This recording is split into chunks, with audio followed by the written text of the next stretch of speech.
Alrighty, so I'm just going to go through the cuts here and cut a complete key. We're already set up for the first cut. The spacing block is set up.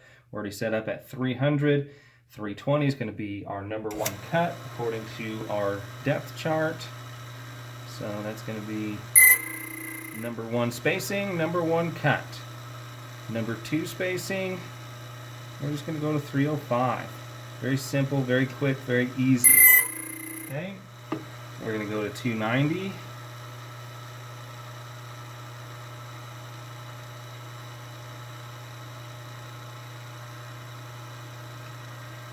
Next spacing over. Okay, 290. Number four cut's going to be 275. Number four spacing. So that's going to be, there's 200 at here.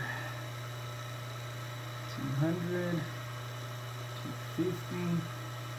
60, 70, okay.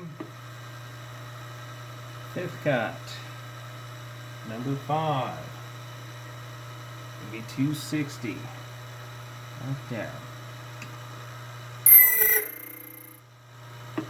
Ready? Now, notice there's nothing on the back. It's a very clean cut, so we don't even really need the brush on this. When we mic this out, or we get our key gauge, it's going to key gauge 1, 2, 3, 4, 5.